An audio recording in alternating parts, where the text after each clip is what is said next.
என்னால அட்டை ஸ்ட்ரெச் வந்து பூஜைக்காக மொத்தமா எல்லாமே வாங்க முடியாது. அதனால முன்னாடியே வரலட்சுமி நோம்புக்கு தேவையானது எல்லாமே கொஞ்சம் கொஞ்சமா வாங்கி வச்சிருவேன். தாம்பூலம் ரிட்டர்ன் கிஃப்ட்ஸ் எல்லாத்தையும் தவிர்த்து போன வருஷம் வாங்க முடியாத கொஞ்சம் பொருள் வந்து இப்ப வாங்கியிருந்தேன். அம்மனுக்கு சாத்துற மாதிரி 3 லேயர்ல வந்து ஹாரம் வரும் அந்த ஜுவல்லரி, அதுக்கப்புறமா கலசம் பின்ஸ் வந்து வாங்கியிருந்தேன்.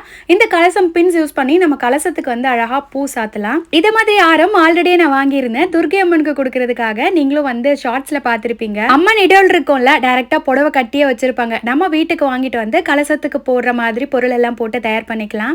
அதுக்கப்புறமா அம்மனுக்கு ஏத்த மாதிரி கிரீடம், அம்மனுக்கு வந்து சாத்துற மாதிரி புடவை எல்லாமே அவங்கள்ட்ட இருந்தது. நான் வந்து எனக்கு தேவையானது ஆர்டர் பண்ணியிருந்தேன். சன்லைட்ல ஜுவல் காட்டியிருக்கேன், கிளியரா இருக்கும் பாருங்க. Unique collections by Meena Instagram பேஜ்ல வாங்கினேன். வாட்ஸ்அப் நம்பரும் ஃபர்ஸ்ட் கமெண்ட்ல கொடுத்தாச்சு. எப்போதுமே ஃபெஸ்டிவல் டைம்ல அடிச்சு புடிச்சு கடைசி நேரத்துல போய் வாங்குறதுக்கு முன்னாடி இருந்தே கொஞ்சம் கொஞ்சம் வாங்கி வச்சோம்னா ஃபெஸ்டிவல் டைம்ல டென்ஷன் இருக்காது. இன்ஸ்டாலையுமே பேஜ் டேக் பண்ணியிருக்கேன். அன்னைக்கு லஞ்ச் பாக்ஸ்க்கு கருவேப்பிலை குழம்பு வச்சுட்டு வாழைத்தண்டு பொரியல் பண்ணிட்டேன். பாய்.